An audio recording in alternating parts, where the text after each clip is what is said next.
جب تک عمومی طور پر بندہ کلمہ پڑھتا رہتا ہے تو ایمان دل کے اندر نہیں جاتا. جب تک ایمان دل کے اندر نہ جائے بندہ کسی وقت دوبارہ کافر ہو سکتا ہے. لیکن جب ایمان دل کے اندر گھس جاتا ہے تو پھر ایسا شخص کافر نہیں ہو سکتا. تو حضرت سیدنا عمار بن یاسر رضی اللہ تعالیٰ عنہ جب کفار نے انتہائی ظلم و ستم کیے تو آپ کی زبان سے کلمہ کفر نکلا اور لوگوں نے یہ شکایت کی کہ آپ کافر ہو گئے ہیں. تو رسول اللہ صلی اللہ علیہ وسلم نے فرمایا کلا، ہرگز ایسا نہیں ہو سکتا، اس لیے کہ ایمان عمار بن یاسر کے دل میں گھس چکا ہے اور اس کی رگوں میں اور اس کے خون میں اور ہڈیوں کے اندر کے گوتے میں، اور فرمایا کانوں کے لو تک عمار سراپا ایمان ہے. اور یہاں تک فرمایا کہ عمار کو یہ مقام حاصل ہے کہ اب شیطان اس کے سامنے بے بس ہوگا. کسی گناہ کرنے پر شیطان اس کو ابھار نہیں سکے گا، چونکہ فَأَزَلَّهُمَ الشَّيْطَانُ. انسان کے اندر اللہ کی نافرمانی کے لیے جو جذبہ ابھارتا ہے، جو شیطان کرتا ہے، فرمایا عمار کو اللہ نے شیطان سے پناہ عطا فرما دی. اللہ تعالیٰ اس مقدس ہستی کے طفیل ہمارے ایمانوں کو بھی پختہ فرما دی. اہل بیت اطہار کی محبت ایسی زوردار چیز ہے جو کہ محبت دل میں ہوتی ہے. جس کے دل میں یہ محبت داخل ہو جائے ایمان کو ساتھ داخل کر لیتی ہے. حضرت شیخ امان پانی پتی رحمۃ اللہ علیہ کے بہت بڑے بزرگ گزرے ہندوستان میں. اخبار الاخیار میں شیخ عبد الحق محدث دہلوی رحمۃ اللہ علیہ ان کے حالات میں لکھتے ہیں کہ آپ فرماتے تھے فقیری دو چیزوں کا نام ہے، دو چیزیں مل جائیں تو بندہ فقیر ہو جاتا ہے. فرمایا ایک تو تہذیب اخلاق ہو جائے اور دوسرا اہل بیت کی محبت مل جائے. تہذیب اخلاق یہ پڑھے لکھے لوگوں کی اصطلاح ہے.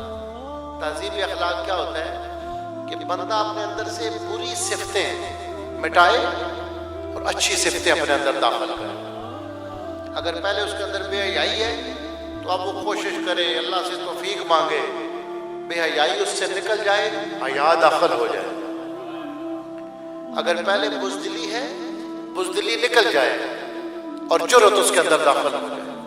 پہلے کنجوسی ہے، کنجوسی ختم ہو جائے، سخاوت اس کے اندر داخل ہو جائے.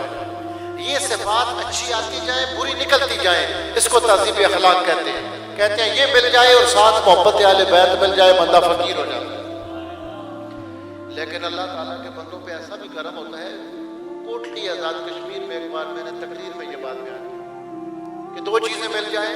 شیخ امان پانی پتی فرماتے ہیں تہذیب اخلاق مل جائے، یعنی اندر سے بری صفتیں نکل جائیں اور اچھی صفتیں داخل ہو جائیں، اور دوسری چیز اہل بیت کی محبت مل جائے تو بندہ فقیر ہو جاتا ہے.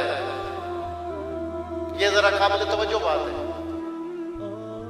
بہت قابل غور بات ہے کہ یہ شیخ امان پانی پتی کا میں نے قول بیان کیا کہ بری صفتیں نکل جائیں، تہذیب اخلاق ہو جائے اور اہل بیت کی محبت مل جائے، بندہ فقیر ہو جاتا ہے. تو جب میں تقریر کر کے باہر نکلا تو ایک بوڑھا بابا مجھے ملا، یہ تراڑکھل کے اس علاقے کے تھے کشمیر کے. انہوں نے کیسی بات کی، میں حیران رہ گیا. انہوں نے شیخ امان پانی پتی سے بھی آگے کی بات کی. کہنے لگے کہ یہ ٹھیک ہے بزرگوں کی بات کہ دو چیزیں مل جائیں، تہذیب اخلاق مل جائے اور اہل بیت کی محبت مل جائے تو بندہ فقیر ہو جاتا ہے. کہتے ہیں میرا عقیدہ یہ ہے اہل بیت کی محبت مل جائے، تہذیب اخلاق خود ہی مل جاتی ہے. تہذیب اخلاق بھی خود ہو جاتا ہے، وہ محبت خود بندے کو سیدھا کر دیتی ہے. یعنی ایسے اللہ تعالیٰ کے ایسے ایسے بندے عام لوگوں میں، نہ وہ عالم تھے نہ وہ ظاہری حافظ تھے. ایک بابا جی تھے لیکن ان کو اللہ تعالیٰ نے مشاہدات کی دنیا عطا فرمائی. پہلے ہم یہ باتیں بزرگوں سے سنتے تھے تو ہم اس وقت چونکہ وہ کتابوں کا غلبہ تھا. ہم کہتے تھے ایسے نہیں ہو سکتا. مجھے ایک بزرگ فرمانے لگے کہ میں نے ایسے لوگ بھی دیکھے ہیں جن کو صرف سادی سی نماز آتی ہے, ترجمہ بھی نماز کا نہیں آتا ہوتا, لیکن لوح محفوظ کو وہ دیکھتے ہیں. تو جب تک بندہ خود کسی سے ملے نہ اور کوئی بندہ اس کو ٹکرے نہ, اس وقت تک یہ باتوں میں یقین نہیں آتا. لیکن ہم نے اپنی آنکھوں کے سامنے یہ چیزیں دیکھی. حضرت ایک مرتبہ کے بعد میں آپ کو بتاؤں, ہمارے کچھ بندے تھے کہ علاقے میں بہت اتنی انہوں نے مخالفت کی, اتنی کہ وہ یہ سمجھتے تھے کہ اب لوگ ان کو سلام بھی نہیں کریں گے. لیکن ایک سال کے اندر وہ ایسے ذلیل ہوئے, سال کے اندر اس علاقے میں ان کو سلام کرنے والا کوئی نہیں, اور ان کا نام و نشان گاؤں میں نہیں رہا. ایسے ان کے کوئی کرتوت ہو گئے کہ وہ گاؤں سے پیچھے نکل گئے. تو میں بارگاؤں کے علاقے کی شاہ صاحب میٹرک پاس, انہوں نے ان کو یہ بات سنائی. تو انہوں نے آگے سے جو بات کی وہ سورہ کوثر کا خلاصہ تھا. مجھے کہنے لگے شاہ صاحب سید آج بھی نماز پڑھنا تھا, قربانی دینا سکھی کے لڑنا, انہوں نے دشمن جو بے نام و نشان ہو گئے. یہ سورہ کوثر کا پورا خلاصہ اس بندے نے بیان کیا جس نے درس نظامی نہیں پڑھا ہوا, جس نے کوئی صرف و نحو نہیں پڑھی, جس نے نہ مختصر المعانی پڑھی, نہ تلخیص المفتاح پڑھی, نہ متول پڑھی.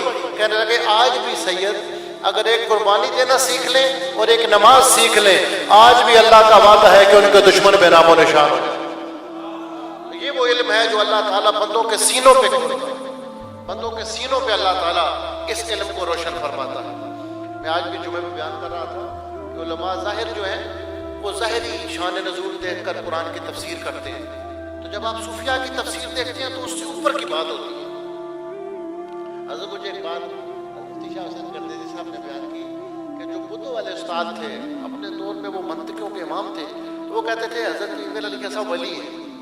تو شاگرد کہتے تھے استاد جی بٹیرے لڑانے والے بٹیرے والوں کو جانتے ہیں کتنا بڑا بٹیر باز ہے. کبڈی والا بندہ کھیلنے والا جانتا ہوگا یہ اچھا پہلوان کو جانتا ہے یہ بڑا پہلوان ہے. تو ولی کو جانتا ہے نا, آپ کیسے کہتے ہیں کہ آپ بڑے ولی ہیں, آپ تو مولوی ہیں. فرماتے تھے نہیں, اس میں بھی حضرت منطق استعمال کرتے تھے. فرماتے تھے ظاہری دنیا میں یہ جتنے علم آئے ہوئے ہیں میں نے اچھی طرح پڑھے ہوئے ہیں. حضرت جب گفتگو فرماتے ہیں اس علم سے اوپر کی باتیں کرتے ہیں, وہ علم لدنی ولی ہونے کی نشانی. تو آپ ان کی ولایت کو بھی منطقی دلائل سے ثابت کرتے تھے کہ وہ جب ایسے علم کی بات کرتے ہیں جو ہم سے بلند ہوتا ہے, تو یہ ظاہری علم تو ہم نے بھی کتابوں کو پڑھا ہوا ہے, کتابوں کا علم اور ہے, جو جناب سے ملتا ہے وہ اور. تو حضرت سید عبدالعزیز فرماتے ہیں طباخ ابریز میں کہ ظاہری علماء ظاہری شان نزول دیکھ کر اس کے مطابق تفسیر کرتے ہیں کہ جس وقت یہ آیت اتری تو کیا واقعہ پیش آیا, وہ اتنا دیکھتے ہیں. فرمایا اہل اللہ ان کی نظر اس پر بھی ہوتی ہے کہ ظاہری واقعہ جب ہو رہا تھا اس وقت حضور کے قلب مبارک کی کیفیت کیا تھی. تو حضور کے قلب مبارک کے احوال دیکھ کر جب وہ تفسیر کرتے ہیں, ان کی تفسیر دوسروں سے تفسیر سے جداگانہ ہوتی ہے, کتاب و سنت سے ٹکراتی بھی نہیں. کتاب و سنت سے اس لیے ٹکرائے کہ حضور سے تعلق نہ ہو, حضور کے قلب مبارک سے تعلق ہوتا ہے. حضرت خواجہ عبدالرحمن شوری رحمۃ اللہ علیہ ہری پور میں بہت بڑے بزرگ گزرے ہیں, 30 پاروں میں عربی میں درود شریف لکھا. ان سے کسی نے کہا کہ روح مقطعات کا کسی اور کو علم ہو سکتا ہے؟ فرمایا ہو سکتا ہے. انہوں نے کہا نہیں ہو سکتا, یہ تو صرف رسول اللہ کے دل پر اس کا علم اترتا ہے. فرمایا ایسے بھی تو بندے ہو سکتے ہیں جن کی رسائی رسول اللہ کے دل مبارک تک, جن کے قلب رسول اللہ صلی اللہ علیہ وسلم کے قلب مبارک سے متصل ہو, جن کو رسول اللہ کے قلب مبارک سے فیض ملتا ہو. تو آج حضرت سیدنا عمار بن یاسر رضی اللہ تعالیٰ عنہ کی یاد میں ہم لوگ بیٹھے ہیں. اللہ تبارک و تعالیٰ سلام حضرت عمار کی مودت پر. یہ جس شاعر نے لکھا ہے 2 سال پہلے ان کا انتقال ہو گیا, اللہ ان کے درجات کو بلند فرمائے. سلام حضرت عمار کی مودت پر, وفا کے قحط میں جو مرتضیٰ کے ساتھ رہے.